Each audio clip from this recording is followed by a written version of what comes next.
120 seconds.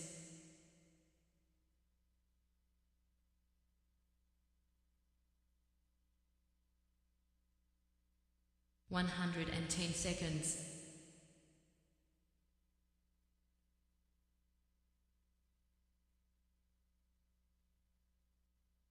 100 seconds.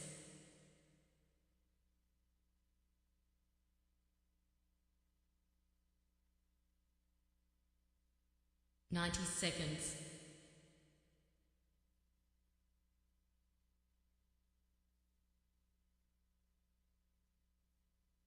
80 seconds.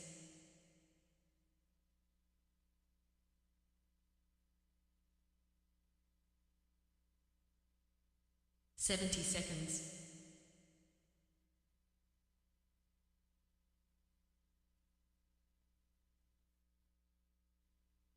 60 seconds.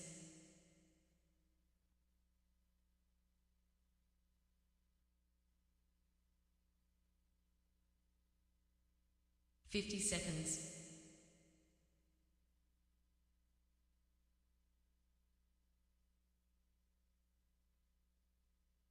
40 seconds.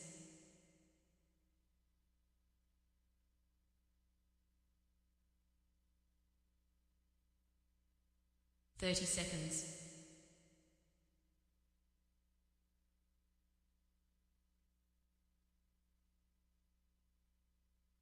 20 seconds.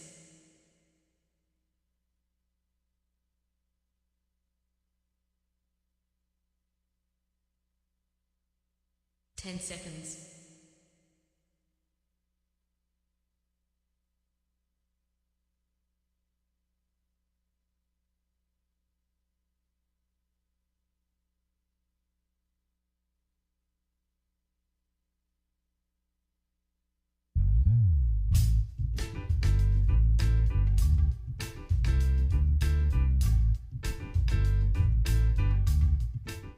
My name's J.C. McCauley. I'm Naisha McCauley, and you're watching AccessTV.org.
Nothing like live radio, huh?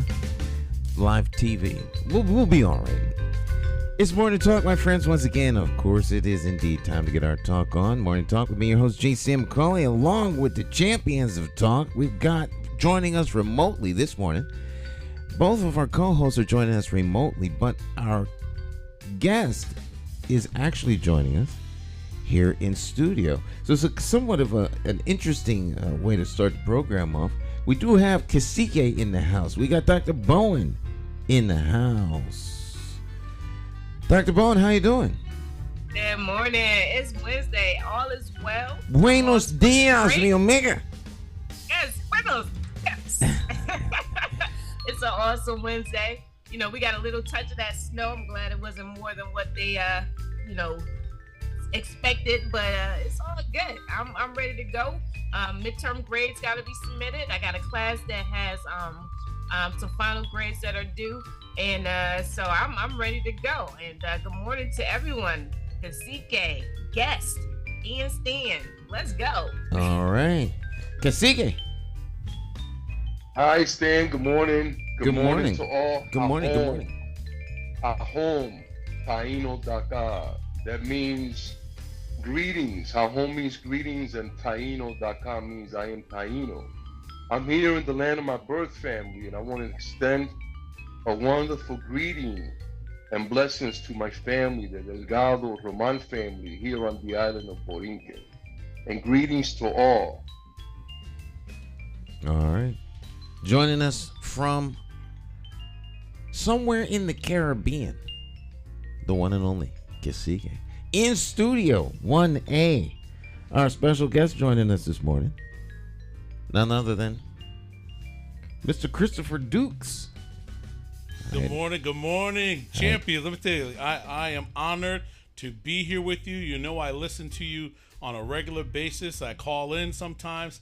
I'm just so happy to be here with you all today, and I'm looking forward to a very healthy, productive conversation that I hope the community and the individuals who are listening will fully enjoy and appreciate. Looking forward to getting to work. All right. What's up, Chris? I think we're just as excited, if not more, to have you, man. You're doing some wonderful things out there, and to be honest, man, we just can't wait to hear about some of that, man. So yeah, welcome, brother. All right, my friends. So I hope you all out there had a good day. Half the state got a day off, even though there was no snow. But I guess for the people that did have snow, it was serious. You know, when you don't have to suffer from a thing, it's not so bad. But if you're the one suffering, it's a whole nother subject, a whole nother story. A whole nother story. We'll talk a little bit about Brother Chris's situation here in the state of Connecticut and the implicit bias, the unfairness, the almost nigh unto RICO stuff going on here in the state of Connecticut. But, of course, for our program, it isn't how many that watch, it's the who. The who. So, all right. The great who we're watching this morning. So, welcome to the program. It's been a long time since you've been here. Yeah, it has been. Again, I appreciate the opportunity to come here. I had an amazing weekend, and I know you wanted to talk to the champions as well about their weekends as well. I had one of the best weekends I've had in quite some time, and got a chance to celebrate a special birthday for a young lady who is near and dear to me. She turned 23 and had me join along with her mother for her birthday celebration. And it was good for me because I got away for the first time. I disconnected from all the things that have been going on, and it gave me a chance to recharge my batteries. But now I'm back in the saddle. So for those in the state, those individuals who perpetrate lies and abuse their power on a regular basis, watch out, because here we come. I'm ready. All right. That's what I'm talking about, Chris. Yes, brother. Yes. Let's go. I got a quick question. You know, and being in education, one of the major things to me that is very, very striking in terms of having an understanding of what concepts mean. So, for example, we give out syllabi in terms of our courses. Now, having said that, it's not guaranteed that students will, first off, read the syllabus, second, understand what it is that is contained within said syllabus, where it is that they do decide to read the syllabus, and then third is whether or not they will come to you to ask questions where there are gaps in understanding. So my very first question for you, Chris, I hope you're ready, and I know you are. What is your definition of transparency? Oh, wow. My definition of transparency is limited access legally. And what I mean by that is anything that you are not required to conceal, required by law. For example, FERPA, and I won't go into a full, or HIPAA, I think is more familiar to folks. If you are allowed to give access to the information, you give it, especially when it's in a public institution or agency or so forth, you give it. Why not? Public dollars, taxpayer dollars are being used to do the business. So if somebody wants to see a level of transparency, whether it be in policing or some other, provide it. It's public information because public dollars were used for it. So I believe in being fully transparent. You should be doing the business of the people, whether they're watching or not, with honor and integrity. So again, the definition for me, I think transparency is truly being transparent about your dealings in your business. Awesome. That's deep, because when it is that we're dealing with individuals that hold positions, from your experience and what I do know based on the journey you've taken, is it a fair statement to say, or rather ask, well, let me make it a comment. Is it a fair statement to say that transparency along your journey has been lacking? That is a very fair statement, but let's be even more specific with it. I have been completely transparent in my dealings in this situation. It is the Hartford Police Department, the State Attorney's Office in Hartford, Central Connecticut State University, the family courts, the Attorney General's office, who have not been transparent. And they are intentionally not being transparent, because if they were transparent, the public would be fully aware of their egregious mistakes, their egregious misconduct, their wrongful or wrongdoings that they've had along my case and others. See, that's the problem. You put a stop to my case, then you prevent your image, your true image, coming forward to the public. And there comes accountability. So the actions of the state and people in power are limit transparency in order to avoid accountability. Interesting. I like the fact that you just brought up accountability. So recently, as of last night, I heard someone state that an organization or person can't be held accountable when it is that they are not seeing themselves in relationship to a person or another organization, due to the fact that they have no relationship with said person or organization. So the question then becomes, then how does one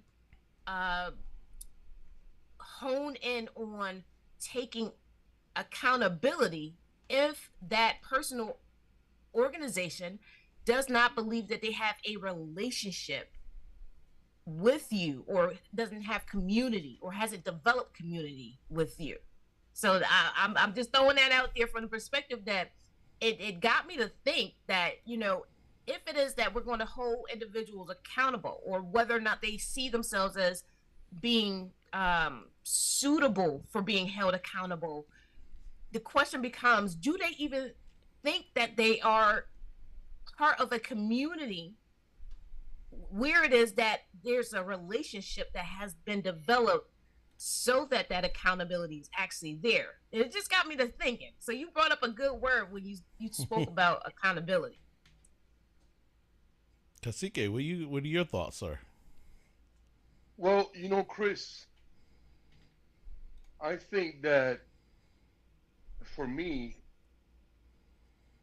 there's collusion.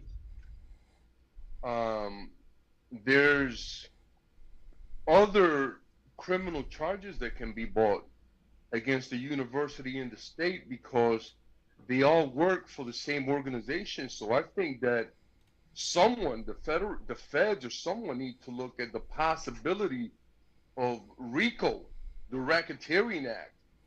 Having these people be charged with that might help to loosen up some of that, pushback and stalling and all these games that they're playing. We just want, like you stated and Dr. Maya stated, right? We just want accountability, and we want, complete and total. We just want everything out in the open. You know what I'm saying? So then people can make decisions based on information, not on half truths and statements that omit information. So I'm definitely, all over that, man. But the other thing is that we also have to entertain the idea, brother, and I mentioned this to you before the show, that the Supreme Court has given permission to police officers to lie to suspects or defendants. That's what they call it, but to regular folk, right? While carrying out their investigations. So, we don't even know who's in cahoots with who. That's why it's hard for the state police to investigate themselves or Hartford police to investigate themselves. We always want to have impartial parties come in and take a look at whatever is going on so they can render an impartial decision. Right. And as I said before we went on air, if those in power only practice what they preached, oh my goodness, what a world we would have here if they would only practice what they preach. With the platform that I'm being provided, and I will continue to be provided, especially over the next couple of months, I will have that opportunity to be transparent in the way that someone like a William Tong refuses to be. Okay, the person that we're seeing on TV is not what's truly happening behind the scenes. And I want to go back to what you said regarding, and I'll use, again, I like to give evidence and not just anecdotal or emotional responses to things. Absolutely. So the federal government, I filed a complaint with the FBI over 3 years ago concerning the state's lack of transparency and accountability and enforcement of its laws. As you know, I had my own Emmett Till experience back in 2018. We're coming upon the 5-year anniversary that my ex-wife swatted me and my children, faking a 911 call, causing a malicious prosecution. Actually, I was supposed to be in trial this morning, but another delay in justice. We are now delayed to March 24th, where she is being sued in civil court for malicious prosecution. I'm finally getting a day in court as a plaintiff, which has been delayed for 5 years. Now, back to the federal government. I filed this report with the FBI. Do you know how courageous it is to walk into the FBI as a black man and say, these individuals, these high-powered police officers and so forth have created these injustices, and they've committed crimes against me and my children, and I want you to do something about it. As of today, to my knowledge, the FBI has done nothing. They had another meeting with me back in the fall after I've been flooding them with all of the evidence. And filing a false complaint is perjury. Well, it's perjury. It's a felony. I haven't been arrested for felony because they know I'm telling the truth. They are just selecting not to hold the police officers in Hartford and the state attorney's office. Richard Colangelo, is one of the chief state who ran to retirement about this. He should have been under an investigation. Also, he should have been charged for covering up what Assistant State Attorney Vicky Melchiori did and covering up this Emmett Till experience, as I said. And again, I don't mean to diminish Emmett Till's situation because Emmett Till died. I didn't. Yes. My children and I survived, so I don't want to take anything away from that, but it was the same formula. A white woman falsely accusing a black man of serious crimes. Well, Emmett Till, again, it wasn't a serious crime, but back then it was considered that, at least amongst the white community. So the point is that what I learned back on Martin Luther King Day this year, I was in a congregation. William Tong himself came and spoke before an almost full black congregation of individuals professing or taking credit for how it was his behind the scene conversation with Vice President Kamala Harris when she came to visit Connecticut. It was because of his backdoor influence that nudged her to be able to put U.S. Attorney Avery in power now. So I'm wondering, is that the reason why the Department of Justice won't take my complaint serious? Because is it possible that U.S. Attorney Avery owes William Tong a favor, and therefore that's why she and her Department of Justice is not destroying them on all of this evidence that we have? That's the question that I have. Well, I think the other thing that comes to my mind prominently, and I think a lot of other people, Chris, is the fact that Colangelo, although he was investigated for crimes, he was allowed to resign instead of being prosecuted. Exactly. And I don't understand that. How can that happen? I've been involved in a couple of car accidents, and whatever. But nobody's ever told me that I could just, walk away like he did. Right. And So we need to be really concerned, because that was a pattern of behavior that I spoke about many times on the show in the past. Police officers who have committed crimes, killed people, had bad car accidents, they beat people up. Once they were a prosecution was attempted, all they had to do was resign, and all charges were dropped. Correct. That's where all this immunity came from. You understand? From the police. So we have to look into that also. Why did this man, if he committed crimes, or he knew about crimes that were being committed and did not act on that, why was he allowed to resign? And the second question is, now that we know that he did this, why isn't he being prosecuted right now? As Paul Mooney would probably say, is he has the complexion for the protection. No, that's over. That's all over now. Oh, he still has the complexion. But it ain't going to protect him. If anything, it's going to find him guilty. Yes. Right. It is use because, that anymore. Right. Our because governor. we are demanding accountability, and we're not having that anymore. Right. Our governor and our attorney general elected to allow him to retire. Just because he retired doesn't do away with the crime. He still should have been investigated. That's why I said that the federal government, Chris. Yes. That's why I said that the federal government should entertain the idea that this is RICO related. I agree, and I believe it's all interagency, but it's really one agency. It's a state. Exactly. And if there's a group of managers and people in the state government that, under the guidance or knowledge or no knowledge of the government, because ignorance of the law is not protected from it, right? And they're committing crimes against citizens, right? Or they're allowing crimes to commit against citizens, and they are willfully, knowingly, and consciously not investigating or prosecuting people. That's all criminal. You don't have to be a lawyer to know that. I agree. And again, now there's a family that I've come to know and supporting in another capacity. This is the family of Stephen Barrier. Stephen Barrier was a 23-year-old man who died on his 23rd birthday after having an encounter with police. Stephen was suffering from a medical issue. The police were called for this medical issue. Stephen, upon seeing police approaching his house, was scared and started running. The police pursued him as if he was a bank robber. It was a medical call. Let him run, right? Let him run. Yeah, no, they chased himself down. He's not hurting anybody running. Exactly. He had not hurt anyone. And let him run. No, they chase him down. The cameras go off. The body cameras go off. The next time we see Stephen Barrier, he is face down on the ground. He is handcuffed.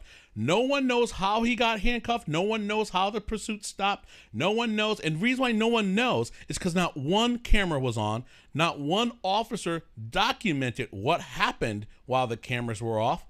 Stephen Barrier, after he could not walk. They had to carry him. I believe 2 officers on the legs, 2 on the arms. It was downpour rain. The officers are heard on the camera saying, "We should roll his ass down the hill." Wow. You're talking about rolling down a man. You are to protect and serve. Where is that? Right. In there. Let's roll him down the hill. These guys, see, for me, yep. Cameras, the cameras are great. Yes. Because they allow us to see crimes as they're happening, either by the Transparency. individuals or the police, right?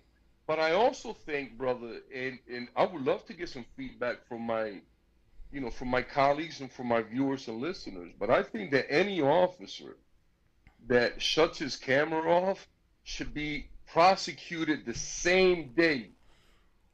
Well, I'll tell you, charges should be brought up and followed up right. because the only way we're going to stop these officers, because what's the use of spending all these hundreds of dollars or even millions of dollars on cameras and equipment when they flat out refuse to use them? Right. So they should be prosecuted. Right. Prosecute 5 or 10 of them, And I guarantee you that nonsense will stop right away. Right, but what's happening is also because they protect each other. Right, criminal organizations, their job is to protect each other. It's not to come out and tell citizens, oh, we stealing, or we did this and we did that. We got to stop that. And the police departments in a lot of cities are criminal organizations. Right. And so again, now they get Stephen Barrier to where the cruiser is and the ambulance. Remember, it's a medical call. A decision was made right there by the sergeant. He's not going on an ambulance. He's going to jail.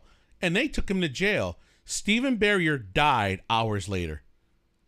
He died. And those people they try are still walking around and nothing happened. Exactly. Nothing happened to them. Why? Because Richard Colangelo oversaw the investigation, sees all these gaping holes, and he signs off protecting every officer involved in that incident. Stephen Barrier's mother, Miss Valerie, is still grieving the loss of her son because of this cover-up. So again, when we talk about transparency and accountability, it should always be there. Don't you know, if Stephen Barrier had pulled a gun, if Stephen Barrier had pulled a knife, those cameras would have still been running, it still would have been showing, and they would have shown the officers using the use of force necessary to stop him, and they would have put that all forward. The issue is we need to, and I've learned this from Stan, that the power is not just what's said, it's what's not said. And currently what's going on, I hope we can shift the conversation to what's going on right now at Central Connecticut State University and the Attorney General's office, where they are attempting to, they filed a motion for summary judgment to get my lawsuit dismissed against them. I filed a lawsuit because I identified myself as a whistleblower before I was falsely accused of domestic violence. And they use those false accusations as their reasoning for firing me, where reality was, it was all about protecting their image from these sexual assault cases that were covered up more than a decade ago. And that the current sitting president, after finding out that this white male staff member raped a young woman on our campus, this current president renewed his contract several times, and then she gave him what is called continuing appointment, which is similar to tenure. She did that. This man is still there collecting full pay, full benefits on taxpayers, and the entire cover-up is the fact that instead of addressing him as an employee, they are trying to find a loophole to say, well, you know what? He committed the rape his senior year of college, and therefore it doesn't matter. He no longer poses a risk to the campus. But I disagree wholeheartedly, and I think that anyone listening along this will agree. The woman, let me finish this. The woman who was raped is still a survivor of rape. She's still a victim of rape today. If you use CCSU's logic, they would say this guy's no longer a rapist. No, he's still a rapist. He committed this rape. Chris, it never goes away. You're absolutely right. But I got to tell you, man, first of all, it's horrible what happened to that woman. That shouldn't happen to anyone. Correct. Nobody should ever be subjected to something so horrible as a rape, right? But another thing that bothers me about this, brother, is that the president of Central Connecticut is an indigenous woman, and her name is Zulma Toro. And we are ashamed, sister, of your behavior. And instead of shedding some light on this stuff so it doesn't happen ever again, all you're doing is creating an environment where things like that can continue to happen by not holding these people accountable. So I'm really taken aback by that. But once again, this is going to be my theme. This is RICO. This is a state agency being protected by the state. Right. Why can't the feds put that together? Let me chime in just a little bit. Please. So first off, bringing it back to the education focus in terms of the statements being made regarding these heinous crimes as well as abuses of power. So, Chris, in your position at CCSU, what I would like to have an understanding about is your position and your responsibility to the community. And before you answer that, what you brought up is that there is a sense of community that you value that makes for having individuals in an educational environment in higher ed feel safe in terms of bringing about specific issues that happen, criminal and otherwise, to the attention of folks that are in authority. And so, in your position on CCSU's campus, what was the role? What was your purpose? And how did you add value to the community to make sure students were actually safe? Boy, great question. So in 2003, I became the director of what was called the Office of Judicial Programs. It evolved, the name had changed to the Office of Student Conduct. My primary purpose on campus was to be an educator. And it was my role as the designee of the president and vice president for student affairs. It was my role to administer the Student Code of Conduct. The Student Code of Conduct is designed to set the behavioral standards and expectations of the community. So the whole purpose was creating a healthy community by having ethical and behavioral standards in place that would govern the entire student body, undergraduate and graduate students. So as my role, well, I won't tell you the massive amount of training that I had to go through, and the certifications and the investigatory skills that had to be maintained and well sharpened. My role in that was, again, when I said educated, if I had a student who was accused of something, as an educator, my job is to educate them on what their rights are. Because most people, as you said in the syllabus, if they don't read their syllabus, they don't know. Most students do not sit down and read the Student Code of Conduct. So when they come to me for the first time, it depends on what they do. So if a 19-year-old is drinking alcohol, they know it's underage drinking. However, I go deeper. My job is not, hey, Johnny, you got caught with a bottle of beer. That's wrong. Here's your sanction. No, Johnny, what's going on? What's causing you to drink? What's leading you to drink? Let's make sure, is it just a social thing? Is there trouble at home? Because you can even do prevention work. So part of my work was doing prevention, but also responding by doing thorough investigations, based on evidence, and making determinations what were going on. I handled cases. The highest case I probably had was an attempted murder case. It was a kidnapping case that happened off campus, and it was an attempted murder case. And just to give you an example, this individual was arrested, and the university said, expel him. So, well, how can I expel him if he can't exercise his right to attend the hearing that's set for him, so that he has a right to have a hearing? He has a right to all the due process rights he has. The only way he can attend a hearing is if he escapes jail. So therefore, we'll hold this case in abeyance until sometime he's released, and then we can take care of it if we want to. So again, it's about upholding the student's rights, which means it requires constitutional training. You have to have constitutional law training, which I did have.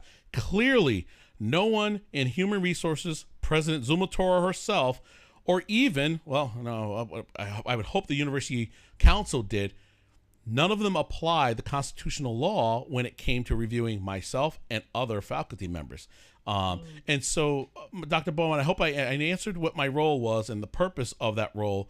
The value added is that you get a fair adjudicator, someone who is hopefully level-headed, someone who is evidence-driven, but also my job is not to tear down human beings. I can tell you there are a number of students that have been expelled through my signature or through my presentation of a hearing who I see on the streets, in the malls, when I'm with my children, when I see them at restaurants, who we are embracing and we are hugging because they recognize the fact that they made a mistake, They accepted responsibility. They were held accountable in a fair way, even though they were expelled from a university and permanently banned. They will still see me and remember how fairly they were treated. And they will approach me and give me a hug. They don't want to flatten my tires. We don't have that. I've only had one real negative experience where a student was expelled. Yeah, I believe that student was expelled, and that student came to my home. I was away, and that's actually the first call of service that ever happened with the Hartford Police Department, where they came to my home and terrorized my family when I was away. But yeah, I'm sorry I got off track, but that's a situation that we experienced, and I'm just recalling what that memory was like. There was still some trauma there. Trauma that you experienced, and it's just manifesting itself right now, but it came out in a very positive way, brother. Exactly. Yes. Again, hopefully I don't look like what I've been through. And the part that the Attorney General's office, the governor's office, Hartford Police, state attorney, all the litany of folks, they don't want you to realize is that when the Hartford Police Department was weaponized against me, who was I at that moment? I was a father of 2 children who were sleeping upstairs, and the entire police force was outside. They keep trying to perpetrate that false narrative that black men can only respond in anger and aggression. They all assume that I knew why the police department was there, but every officer can tell you, not one person told me why they were at my house. Not one person told me why they wanted entry into my home, why they wanted me to waive all these constitutional rights that I knew I had. They will never tell you the true narrative is that a father was in the home, the father who had a well thought out legal emergency response training for personal defense in the home if an emergency ever arrived. They don't want to tell you that. They want you to think that the only thing we can do when they jerk on our chains that they still have around us in so many ways is that they need to get us back in line. They want to keep perpetrating the narrative that we are all dangerous and should never be a member of society and so forth. But back, Dr. Bowen, the issue with CCSU, I think as it relates to my case, all dates back to 2010. In 2010, Moises Salinas was the chief diversity officer. He was the top official on campus to deal with sexual assault, sexual harassment, and he himself was arrested for sexual assault and unlawful restraint of a female student. It was a bad time for CCSU in the press. Okay, he was arrested, and in the incident happened sometime in February of 2010. The university knew about it. He was arrested for that later on in August of 2010, and after his arrest, he pled no contest and he was convicted. And one of the things the judge said was that he used that position, I'm paraphrasing here, used that position in a way that parents don't assume that university officials would. He used it in a way to his power and authority to abuse this young woman. Okay? Wow. Let me ask you this. Let me ask you this, though, because I need to bring this back in terms of community. Yes. Now, it appears to me that the definition of community, or rather the acting out of community, is missing in terms of the types of behaviors that we are seeing in respective environments, whether it be higher ed, whether it be in our neighborhoods, anywhere, right? So when it is that crimes are being done by individuals that hold positions within organizations whereby the evidence that is going to clear or convict someone is not being utilized as the scope of which things are formed, and you now start putting in a lot of different aspects in terms of humanities, emotionalisms, and biases, and so on and so forth. Let me narrow this up. Community. Where is it that you have seen that community has actually been demonstrated where the value of the people in this entire journey is being placed as the focus in terms of doing no harm. Have you seen that in terms of community? Well, maybe we need to start off with your definition of community first, and then dive into that question. Let's come back. Well, before we do that, because that's kind of winding. let's take a break. Right. And then we'll come back.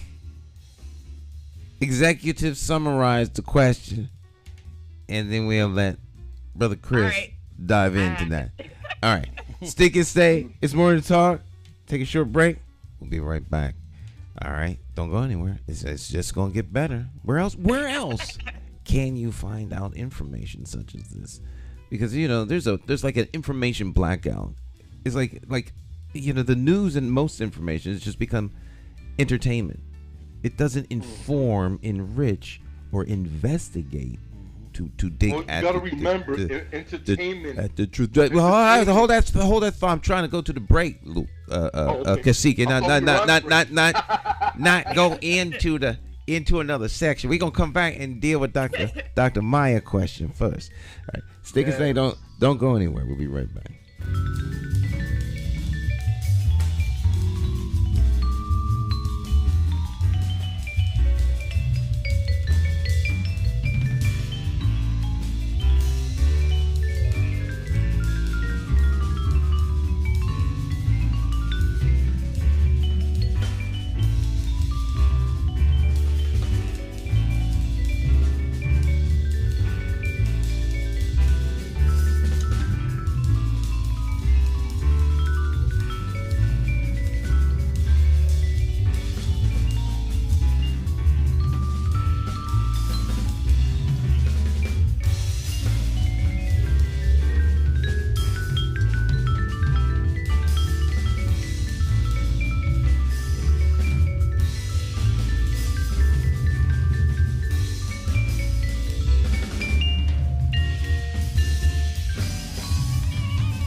Every bad political decision is made by a politician elected to office. So if you think your vote doesn't matter, just remember this. There are people sitting with politicians in a back room making deals about your future, making policies about your children, making decisions about your neighborhood. To them, you are just a vote. You are not their cause. You are just a vote. Elections have consequences, and if you don't vote, you are actually voting to keep these people in power to work against you. Now more than ever, you need to make your vote count. It's time to clear the air and vote for a mayor that is unbought, unbossed, trusted, and accountable to you, the constituent. My name is J. McCauley, and I am an independent thinker, and I approve this message. I'm asking you for your vote on Tuesday, September the 12th, 2023, in the Democratic Party primary election for mayor of the city of Hartford. For more information, visit McCauleyformayor.com. Have the courage to vote your conscience and vote for the name you trust and know. Vote J. Stan McCauley for mayor.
My name's J.C. McCauley. I'm Naisha McCauley, and Well, you're watching AccessTV.org.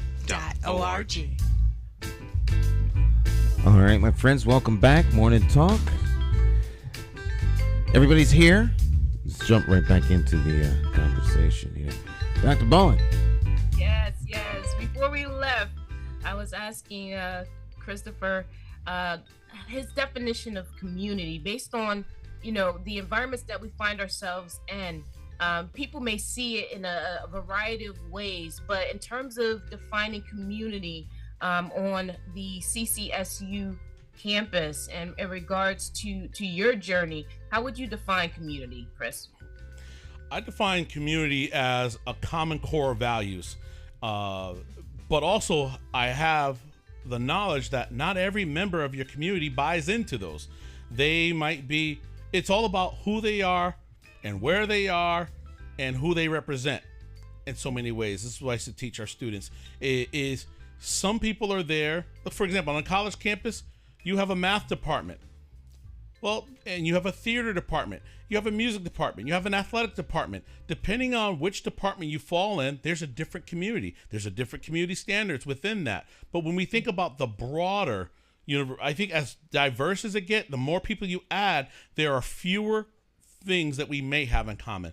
But I believe at CCSU, I would hope that the common core we have is integrity, honesty, that liberty is important to folks, and that we do everything we can to elevate each other and not destroy each other. And when behaviors or actions fall outside of that, then we need to remedy it in a way. So in my personal opinion, based on all the evidence that I have accumulated over the years, and no, I don't believe it's fitting to have a university president, and in this case, Zumo Toro, sitting in a seat professing that one of her top priorities is keeping the campus safe when she knowingly has a rapist on staff, when she knowingly, by her signature, fired an innocent black man, that being me, in 2018 for, and still continue to today, almost 5 years later, professing that I engaged in behavior that the evidence supports otherwise. So again, they are holding on to a bucket of accusations that they have never been able to corroborate because that incident never happened. That's the problem that they have. And the reason for my lawsuit is to bring transparency to this matter. And one of the things I will ask folks to do, and I know I'm going beyond your answer, main reason why I really wanted to come today is this lawsuit is set to go to trial in November of 2023. The Attorney General's office is working very hard to prevent this incident from seeing the light of day. They want to preserve the false narrative that they are honest, that there's a high level of integrity. The Attorney General's office responds to we the people. Right. And you're not supposed to be involved in corruption as they are. So my call to action for anyone listening to this is that you go to the Connecticut Judicial website, you go under the civil cases, or you search a docket for number N as in Nancy, N as in Nancy, H. So that's NNH dash CV dash 21 dash 60111 and the letter S as in Sam. Please go there and download every document you can that's on that website pertaining the motion for summary judgment. There you will find my deposition that was taken in November. You will find the sworn written affidavit from President Zumo Toro, her university counsel, Carolyn Magnan, and her human resources officer, Anna, and I won't butcher her last name here on there. It's critical because in those documents, they are hiding two of the cases of employees who were treated as students. Two employees who committed sexual misconduct against female students. These are the cases that I blew the whistle on. And this is the reason why they fired me, because we were set to meet with a firm. I was told they were auditors, but now later on I learned it was a firm that was being brought in to investigate these cases and see how they were handled. As a courtesy, I let the presidents know that she didn't realize the cases that she was uncovering. And I met with her and I exposed these cases. To give you an example, one person who texted a student received a 5-year suspension from the university as a student and was banned from all property pertaining to CSU. That is Central Southern Eastern Western state universities and all the community colleges for 5 years. However, the individual who actually raped someone was only suspended for 5 months and was never banned. And he was never banned because that ban would have cost him his job. He would not have been able to report to campus. So when we talk about community, where's the integrity there? It's a betrayal. Granted, it happened before President Toro was there. However, after she knew about it, she sustained the lie. And the purpose that they are trying to use for redacting all the information on these cases is they are protecting these white men who committed these egregious offenses against female students. They are hiding it under FERPA, which protects student records. That's the whole reason why they put them under student records, is so that they would have this protection. There would be a lack of transparency. There would be no accountability for these individuals. I want to tie that in. So in terms of community and accountability, so I just pulled up a definition of accountability, and it's stating that accountability in terms of ethics and governance is equated with answerability, blameworthiness, liability, and the expectation of account giving. I'll say that one more time.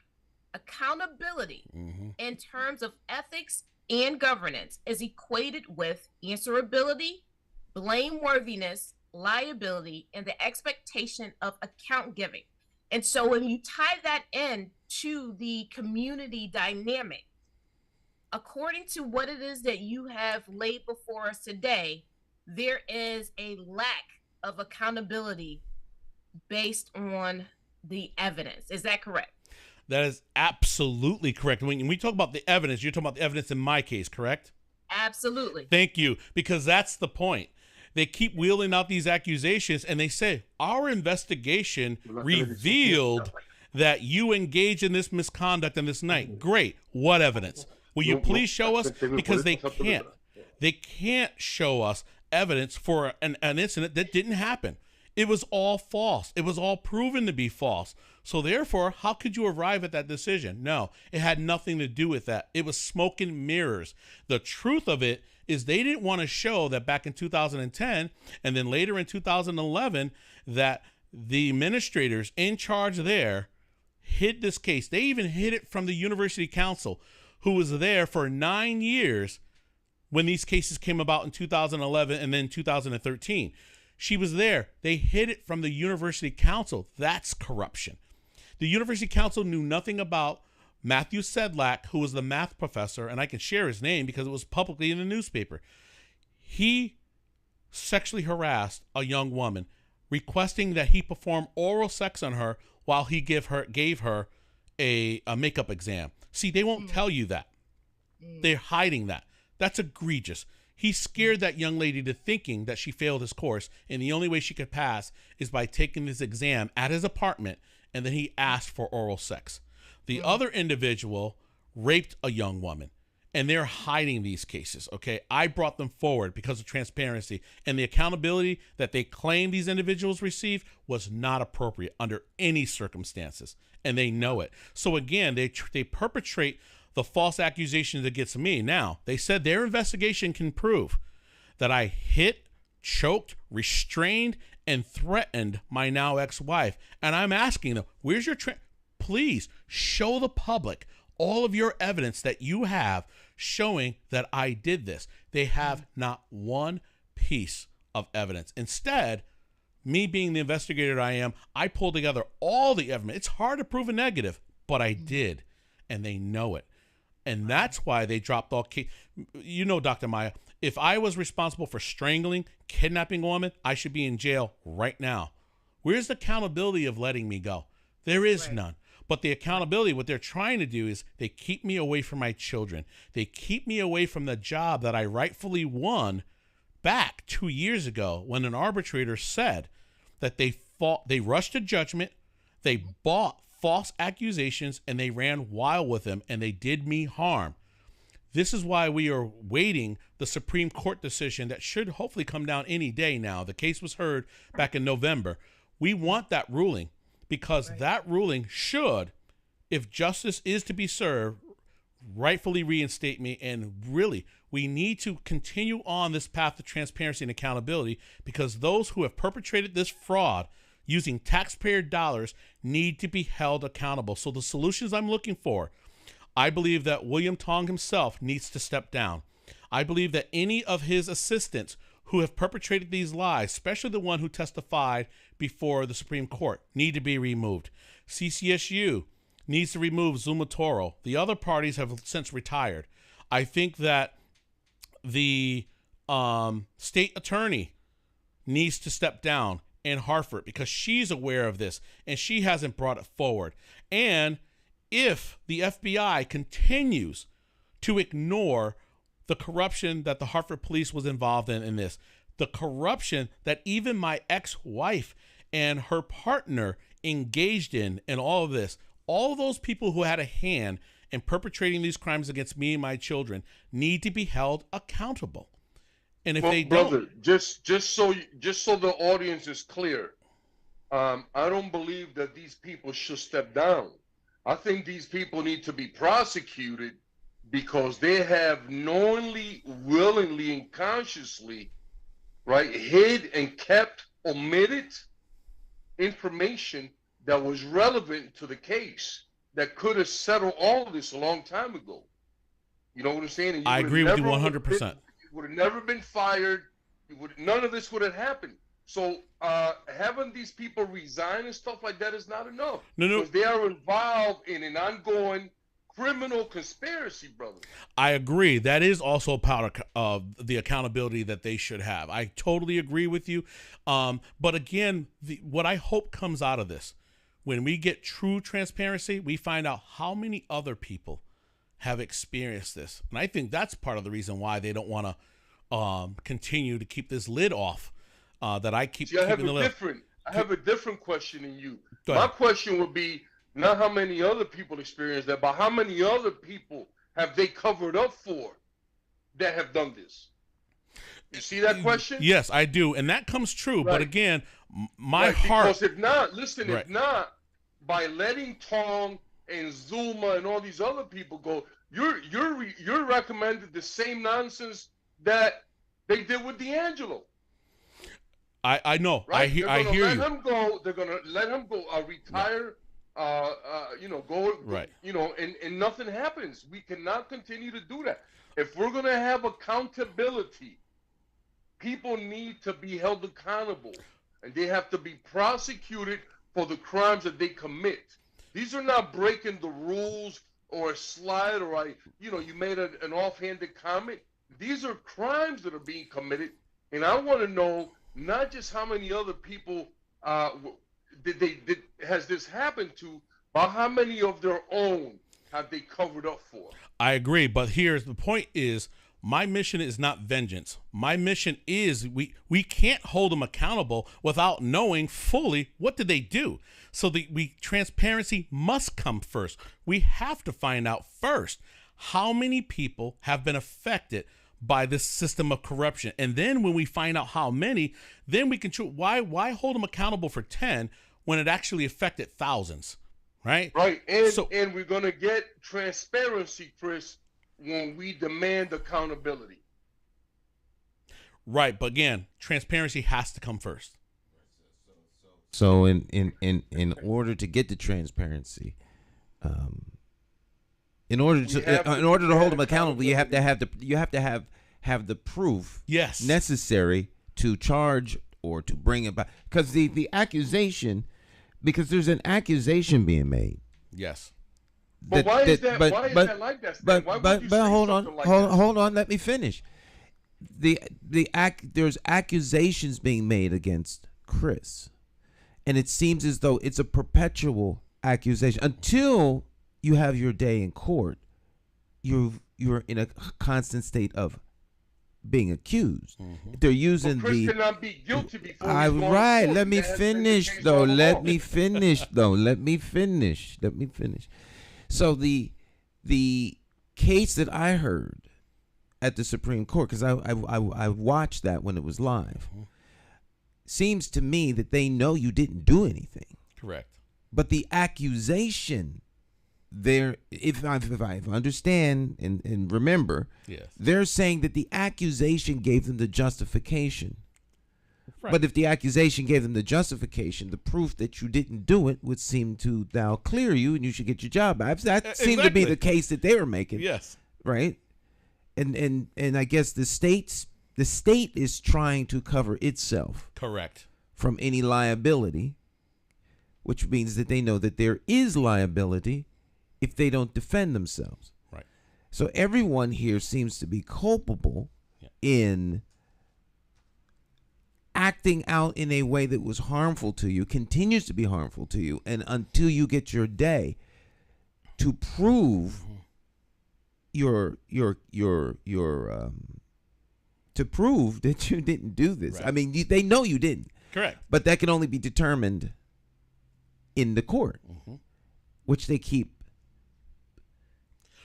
putting off. It's determined before them, because when you are accused. Here's the other point that I want to make, brother. Go ahead.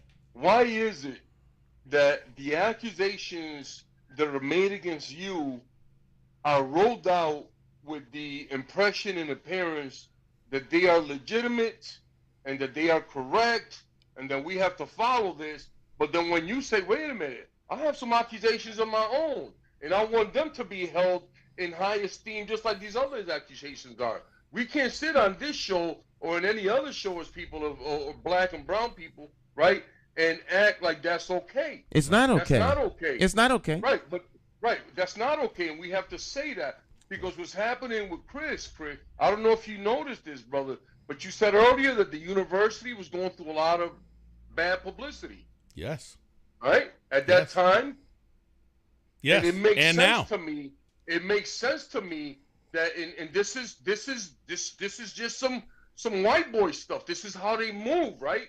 It makes sense to me that they would create a black monster, right? Yes. To replace the real monsters, which are the white rapists at the school, right? And the other criminals, because that's what they are. See, I like to use words to make me feel like I'm being descriptive in my experiences, right? Yes. So what they did is they created a fake black monster to get rid of the real white monsters.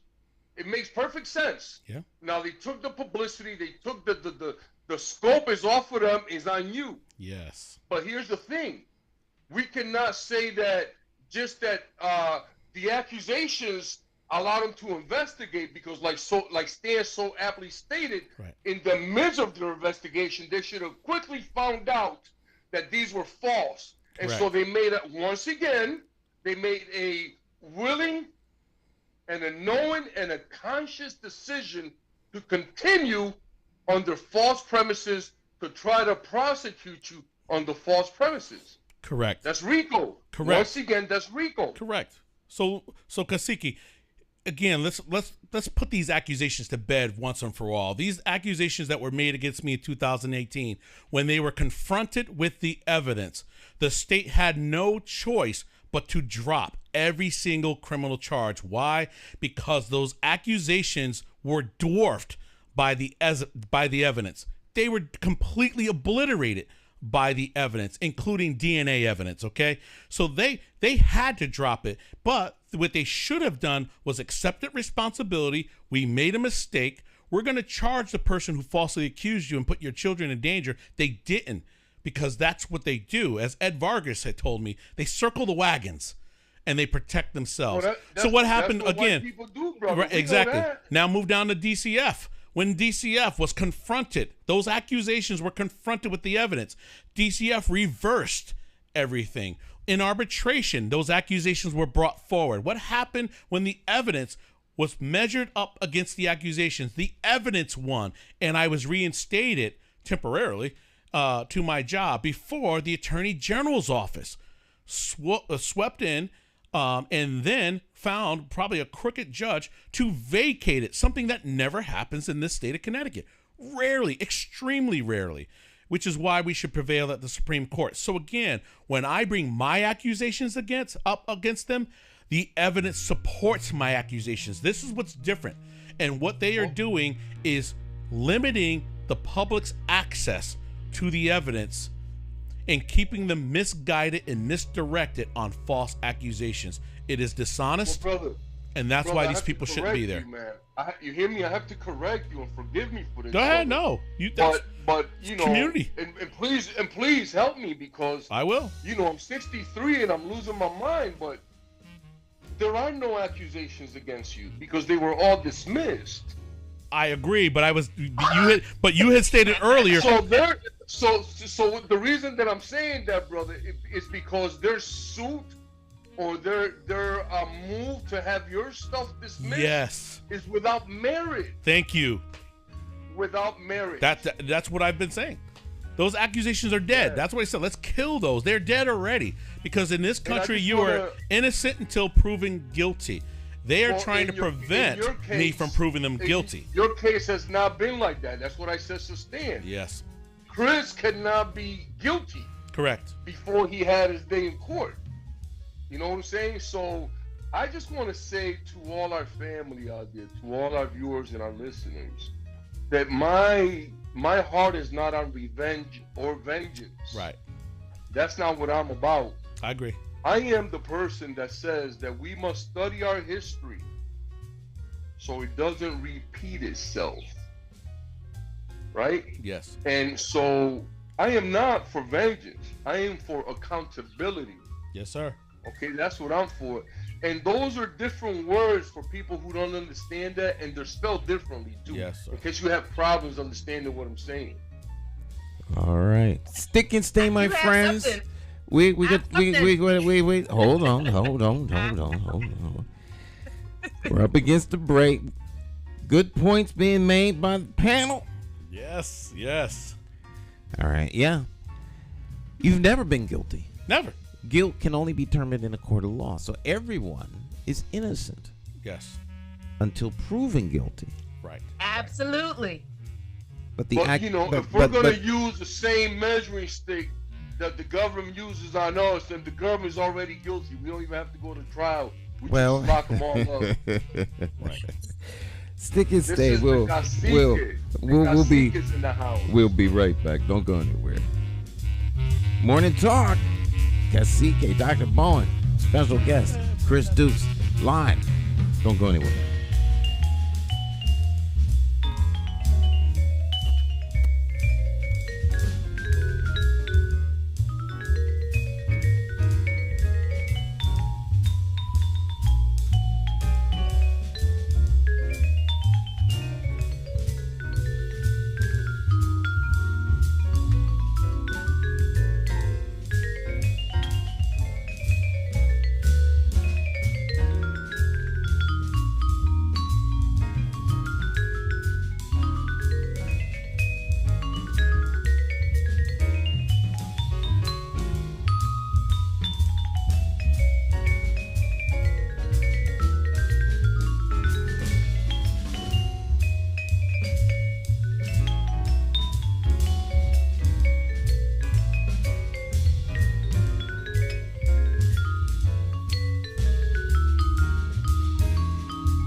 Greatest music in the world, jazz. Jay Hogarth on the vibraphone. This is Jay Hogarth, his latest project. Raise Your Spirit Consciousness. Track 9, Deluge. Oh, yeah.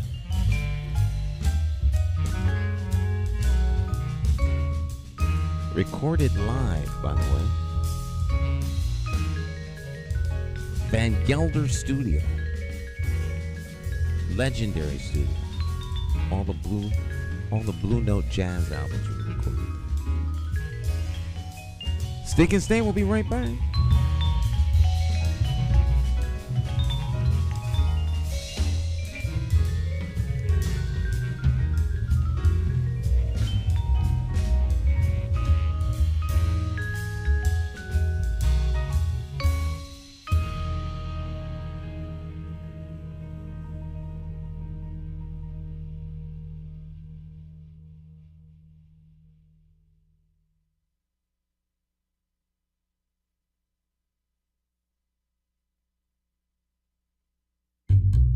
How do you define evil? Is evil the pedophile school administrator or taxation without representation? Is it the gatekeeping community leaders who sell out the very people they were elected to fight for? Or is evil the politician that puts out lies and takes in cash? However you may classify evil, having to choose the lesser of two evils still leaves you with evil. Nowhere does this rule apply more than during an election for mayor. Choosing a candidate who is the lesser of two evils still leaves you with evil. No wonder so many people don't vote. It's time for the constituents to flip the script and vote for a mayor you can trust. My name is Jason McCauley. I am an independent thinker, and I approve this message. I'm asking you for your vote on Tuesday, September the 12th, 2023, in the Democratic Party primary election for mayor for the city of Hartford. I, like you, am an independent thinker. So let's sit down and talk about my path to victory and why my 5-point plan for Hartford will work. Stop listening to the uninformed evil interests that tell you I can't win. For more information, visit McCauleyformayor.com. Have the courage to vote your conscience. Vote for the name you trust and know. Vote McCauley for mayor.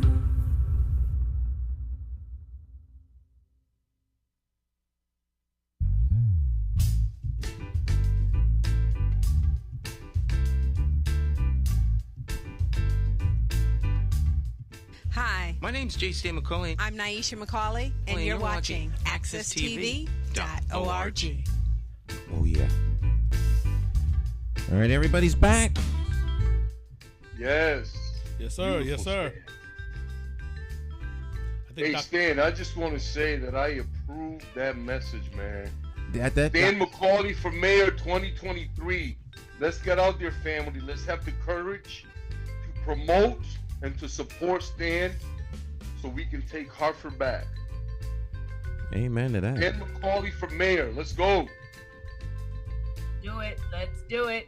I wanted to ask Chris the following. Chris, in terms of your reinstatement, can you paint us a picture of what that looks like in regards to what the arbitration found to be rightfully your position on the campus of CCSU?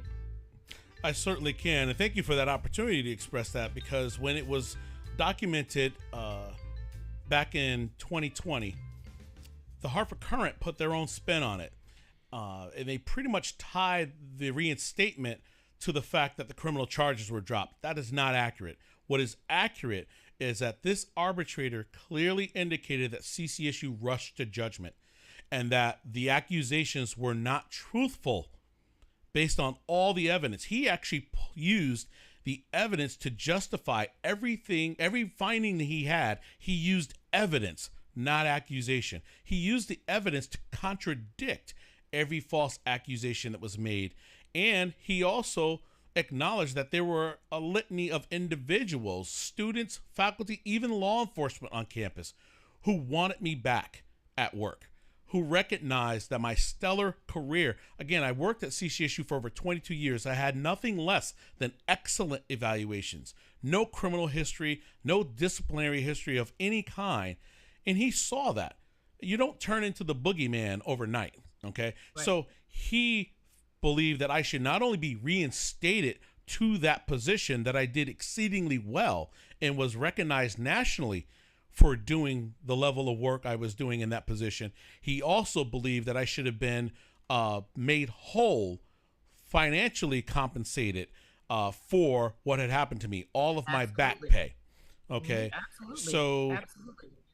That was the arbitrator's decision, and that never made any media outlet. So everyone who rushed to judgment up front to poison the pool of potential jurors in the case, that's the intention.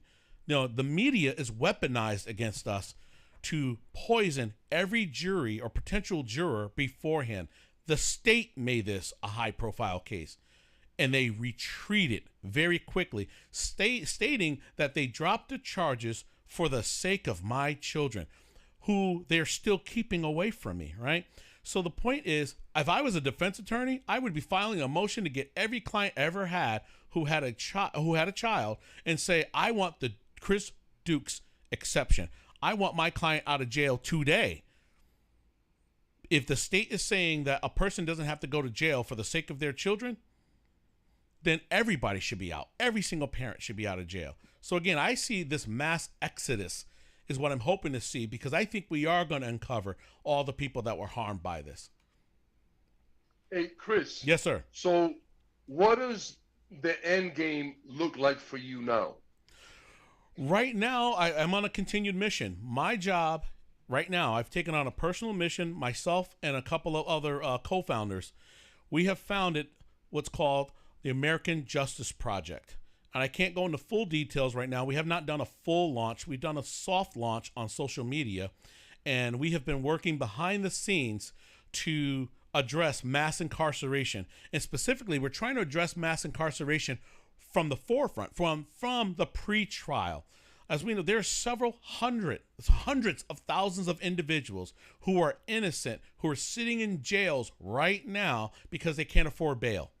Either they were overcharged, bail was set far too high for them, and they're sitting in jail as innocent Americans, innocent people in jail who have not been convicted of any crimes yet. And what's going to happen when the state pushes a piece of paper in front of them saying, you can get out today, all you have to do is say you did this. And so many people will do that. 95% of our cases in our country are resolved by plea bargains. I question the integrity of every single one of them. Knowing what I know now, people will succumb to what we call the chokehold. Author Paul Butler wrote a book a couple of years ago, The Chokehold, and it was about policing blacks in America. But I say that the chokehold applies to a number of people, but disproportionately black and brown people, we know is a fact. We know that in more than 60% of wrongful convictions, that about 60% of them involve some form of false accusation, and more than half of them involve official misconduct. That's police, prosecutor, and judges. We know that as a fact. Jessica Henry pointed that out in her book, Smoke But No Fire. Okay, that's exactly what my case was. Smoke, but no fire. Okay, so the issue is, what are we doing? One of our pillars, well, we have 3 pillars in the American Justice Project. The first one is injustice disruption. And one of the ways we are disrupting this injustice that's not only happened in Connecticut is that we are doing pre-trial assessments. And we're trying to look for these no crime situations. There's been close to 1,000 no crime exonerations in our country already. So that's one of the areas. The next pillar is transparency and accountability. We are trying to increase and remove all the barriers that right now are prohibiting transparency and accountability. And lastly, it's public education.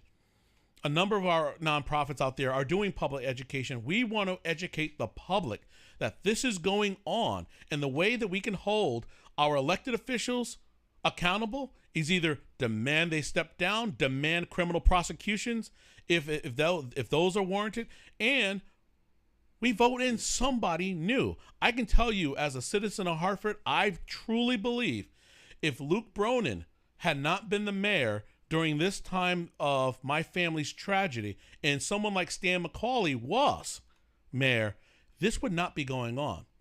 See, because Luke Bronin swept this under the rug to protect the Hartford Police Department and to protect the city of Hartford. That is not good business. If the city acts out, Dr. Meyer, going back to your comment about community, if someone within the city, in no matter what office, you commit a crime or offense against someone, the city should do the appropriate remedy, make the citizen whole, and prevent that situation from ever happening again. Say again? Due diligence, Chris. Yes. Due diligence. Exactly. It never happened. Yeah. So I think that, for me, brother, and I hate to characterize it like this, but this is how I feel, but, people like Luke Bronin have no humanity. So they can't see what you're going through. They can't relate to your experience. You know what I'm saying? Right. So this is the difference. And this is why I say, once again, family, let's elect Stan McCauley for mayor. Let's make a change in Hartford for the better. All right. Let me go back to that, too. Over these years, I take advantage of the public comment section of our city council meetings. I have been speaking in front of the city council since December 14th of 2020. Any person who is currently sitting on that council and was on the council back then who knows about this family tragedy and has done nothing to help, even despite being presented with the evidence, does not belong in office. This is why, in my personal opinion, someone like Nick Negron, Nick, if you're listening to this, you need to step down today. You need to exit out of, you should be off city council. That's one. Two, you should not be running for mayor. How in the world could I possibly, or anyone in my family, cast a vote for you when you knowingly allowed this matter to continue under your watch? How could we trust you with the office of the mayor? Well, no, I'm going to tell you how. Go ahead. These are all Luke Bronin's puppets. Oh, I know that's how it happened. They did not make a decision. But, yeah. That's why, family, once again, let's elect someone that is not connected to a particular political party. He is not the mayor's puppet. He is not Bruce Rubenstein's puppet. Do I need to name people here? Mm-hmm. Okay. Let's select someone who is impartial and is going to deal with issues. Thank you. And something like what happened to Chris would never happen under his watch. Let me keep on going with that. For mayor 2023. I agree with you. Now we go back to Jimmy Sanchez. I don't have anything personally, even though Jimmy Sanchez's inaction as a city council member hurt my family personally. How could I ever cast a vote for a Jimmy Sanchez who knows all about my case, yet when he had the power to do something, he chose not to go against the Democratic Party, chose not to go against Luke Bronin, and so forth. And my family has suffered. So again, Jimmy Sanchez is now my state rep for my district. I want to see, what is Jimmy going to do? The same thing. He's going to do the same thing for you that he did as a city council. Nothing. And that's what I'm expecting. Because in Hartford, the people don't really have. Look, here's what's happening. Hartford is like run like a plantation. The white people come and do whatever they want, and then we have our white supremacy supporters in our own communities, right? But then when you look at the Working Families Party, right? They pretend to be with the community. But the Working Families is an organization that has no people of color in leadership. And it hasn't had for years. Right. And then they pretend that they can go around the state and pick color candidates. Right? Right. Because I remember when Levy Cardulas, who's a phenomenal brother, wanted their support. Right. They wouldn't support him. Right. Because he would not bow down to them. Yep. So, we don't have an independent political party in Hartford that, that's not associated with the Democrats or the Republicans or these other make-believe parties, which don't include us. Right. So I want to throw a question to Dr. Maya. I have a touch point. Lou, you stated that the working parties doesn't have any candidates of color, but I would state that we do have. No, I didn't say that they don't have any candidates of color, Dr. Maya. What I said was leadership. They don't have any candidates of color in their leadership. In their not running. Okay, so can you describe what leadership is? Because I would state that there is a woman of color on the board of education that is in leadership in terms of being a board member. But I want to know what it is that they must have just got him on there. Nope. She's been there for a while. Shantae Brody is part of the Working Families Party, and so she's been there in the trenches, going through all the non-transparent things that the board goes through. So you know, it's few and far in between. I would agree with that, but and they have no power. They have no say because they fall on deaf ears. And if Shantae Brody, listen, if Shantae Brody is doing so much, if Shantae Brody is not rewriting all the policies and procedures of the Board of Ed, then she's there doing the same thing that Jimmy Sanchez and the other guys are doing nothing. Lou, let me say something. First of all of us is just one vote, and it's not a one-person job.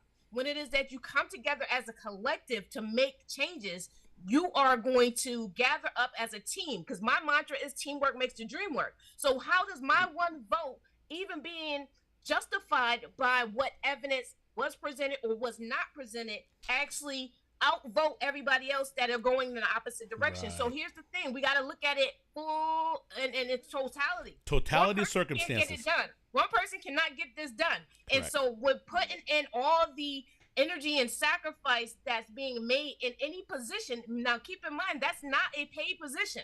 So you have to dive into and look at and then make decisions on what's being presented and what's not being presented in terms of transparency and accountability. So I would beg to differ that this thing can be done by just one individual. Because if I cast my I never said that. I never said that, Dr. I'm Maya. just saying, no, but that's how I'm taking it in. Right. Because here's the thing. I just feel like you're just confirming my point. Lou, let me just state this, Lou. Let me just say this. If you're saying that she's part of the problem, or a person is part of the problem, where it is that when it is that they cast a vote and try to make change, that one vote is not going to get that ship to change. Okay, so no matter how much work one person is trying to do, it takes a collective, which means that we come back full circle to community. And she thank you for confirming my point. But I think so. We can have, this is a broader discussion we can have at another time. But I fully endorse and confirm that. Sister Shantae is fully on board, and I think if you had a conversation with her, Cacique, you would understand. But having and you know, here's the thing. I don't even know why you all are defending her, because I'm not attacking her. I'm just saying that when we have a wonderful person like Shantae Brody in any position like this, she's absolutely useless because she doesn't have the votes to make any change. And I also want to say that I don't believe in. She's not useless, though. She's not useless. And I'm not trying to. You have to be at the table to try to attempt to get that change done. We're never going to get anything done. I disagree. You could, and that's your right, but I'm not going. So let's park this issue so we can wrap up with Brother Chris and let him finish on his course there. So go on. Yes, Brother sir. Chris. So again, I think what was painful obvious to us in our country is, and what we're just discussing here, diversity is not the answer or the sole answer. We do need diversity and representation, but as we saw in Memphis, Tennessee, you know, with the murder of Tyree Nichols, okay. If it's white supremacy that drove those officers that did that, diversity is not the sole answer. We can have people of color in power, and they can still be just as destructive, putting forth those same principles that were designed to keep us down, to keep us in our place. That's what I've been saying all along, I know you have. So when I hear the black people, if all the racist white people left America today, black and brown people be committing racist acts against each other tomorrow. And here we go. It's in the laws, it's in the rules, and it's in the regulations. You can't get away from it. So again, if I go back to, I don't attack William Tong personally. By all means, I know he has children around my age. I've heard him reference to having an 11-year-old recently, and my son is 9. My daughter's 15. And what my point is, here he is, a person of color, in power and influence, and he has chosen to go on this narrative and this agenda rather than remedy and represent people appropriately. But when I listen to a Nick Negron and a John Fafara talking about our city deteriorating, and they've been in charge, how in the world? Under their watch. Yeah, on their watch, the city's on fire. Our neighborhoods are deteriorating. So don't boast about being in power for 30-some years, and there's been a 30-year decline that has affected the people of Hartford. You can't do that. That's like I would hope. That's like a firefighter. Yes. Go into the scene of the property that is burning and not whipping out a hose or turning on that fire hydrant. They're saving the water for their own house. See what I'm saying? No, not even. Yeah. It's like the firemen bringing some gas to the fire. Thank you. That's the other part. Or, hey, they bring their popcorn to the fire and watch. So John Farfara, the reason why I mentioned him. Or even worse, they have set the fire and then they arrive. Ooh, there you go. There you go. Well, I think we can put all of the above. Right. Yeah. Plus a couple more. Right. That's right. I'm approaching next month. I will be effectively a Hartford citizen for 19 years. John Fafara has been my state senator. He knows all about this situation affecting me, my children, yet and still, for whatever reason, I don't want to come up with a reason because he's never explained to me why he won't use his position to end what we've called a modern day lynching of me and my children. And so how can you possibly have the gall to stand before the people of Hartford and ask to be their mayor when this is how you really behave behind the scenes? So again, there are some great people out there. I'm looking forward to a change in administration. It's overdue, and the people of Hartford need something better. We do. We deserve it. We pay for it, right? So let's do the right thing. Let's use between now and March to make sure we get the right individuals in office come November. I have been, again, a strong supporter of Stan because I've gotten a chance to see Stan throughout the last couple of years. Being a man of God is important to me in so many reasons, just because it's your driving force. It guides you. Stan is not a person who I believe will allow the level of corruption that has been going on for decades to continue. So again, I don't think there's anything that's ever going to change my mind on that part. So again, I appreciate the opportunity of coming on here. I don't know how much time we have left, but I just want to be clear that I hope people will listen to this message, share this message, but more important, the call to action is to go to the website, the judicial website, look up, the case name is Christopher Dukes, plaintiff, versus Central Connecticut State University, the defendant.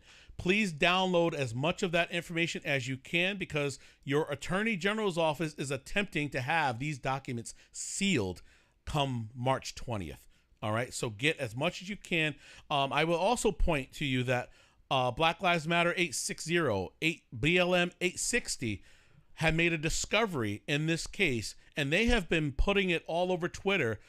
They believe that they've identified who this rapist is, and they've put the information about how they found out, and it's all over their feed. I don't tweet, so I don't know how to use that, but someone had sent the message to me, and I think people should take a look at it, and we need to demand action because it's time to make sure that our tax dollars are going to the righteous way of conducting business on behalf of taxpayers. All right. Absolutely, yes. And thank you so much, Chris, for coming on, man. It's been wonderful. The information that you share has been great. And I have a message for my Hartford family, right? We have an opportunity to do something great, something that's going to benefit all of us. Please, I want all my black and brown people, please reclaim your identity. And let's elect Stan McCauley for mayor. Let's make some significant positive changes in the lives of our families, our children, and our community. Peace, family. Thank you so much. Yes. And so I just wanted to just lastly state, based on one of the the key words that we talked about during this segment: accountability. So here I found 5 ways to foster a culture of accountability. Number 1, give support. Number 2, provide freedom. Number 3, share information. Number 4, provide resources. And number 5, be clear. And this message comes from the Center for Creative Leadership. And so with that being said, let's develop a culture of accountability. Peace, everyone. All right. Final words, sir? God bless us all. Amen. Bless us all. Amen. Thank you, Chris.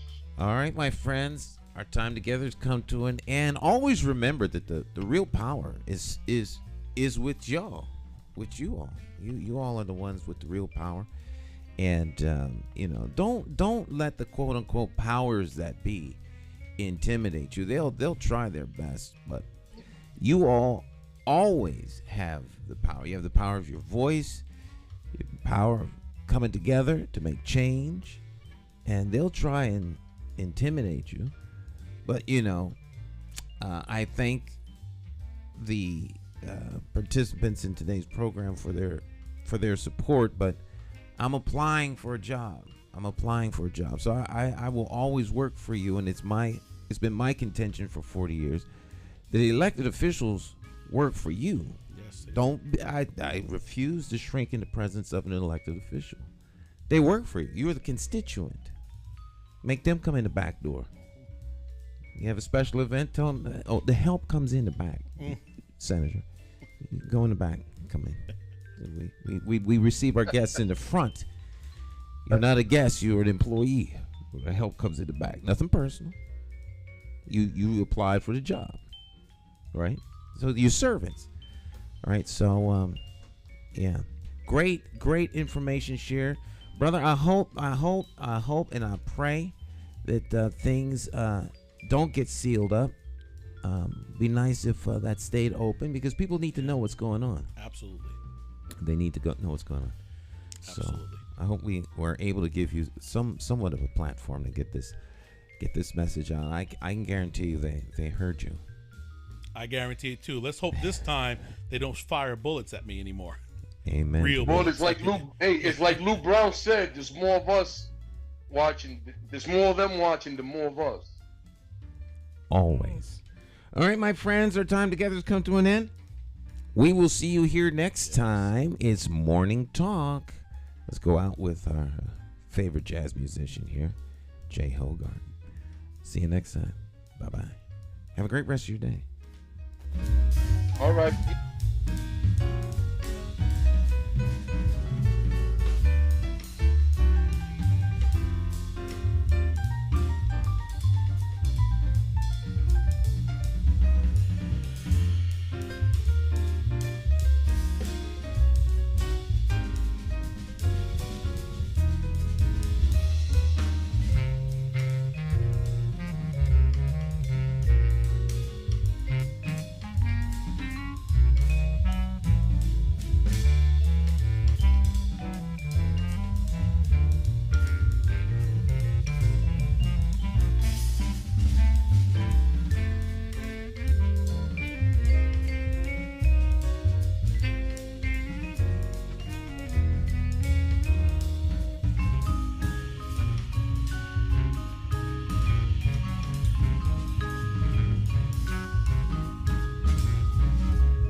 Hey, Hartford, Connecticut, I'm talking to you.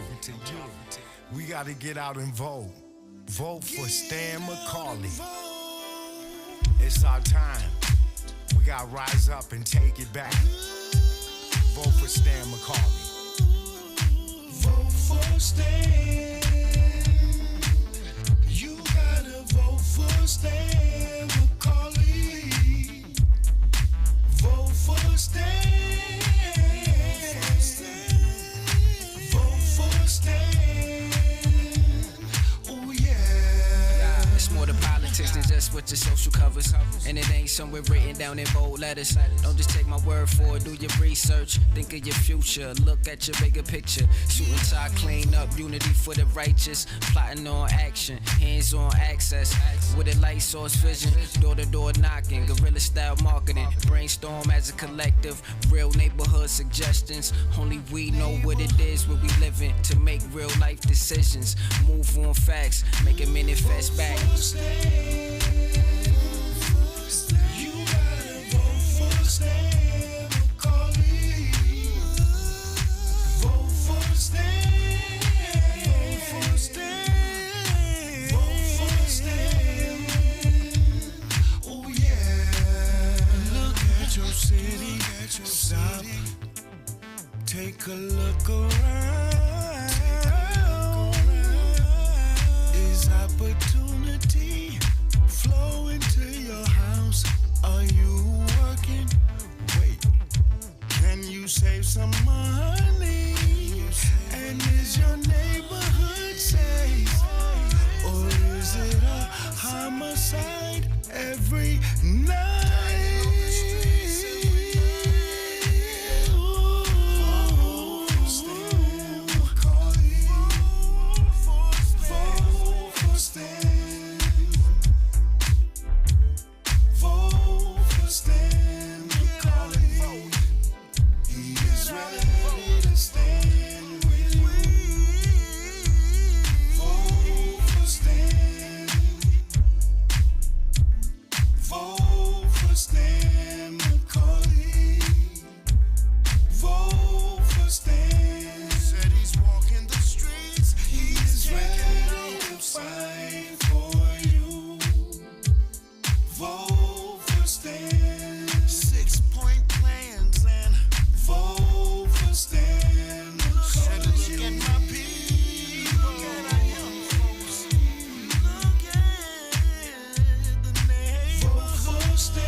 Senior.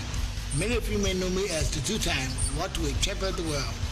I'm here to tell you that Democrat J. Stan McCauley, as our next mayor, will fight for you until the last bell. Help me throw a knockout punch. Go out and vote for Stan the man. My name's J. Stan McCauley, and I approve this message.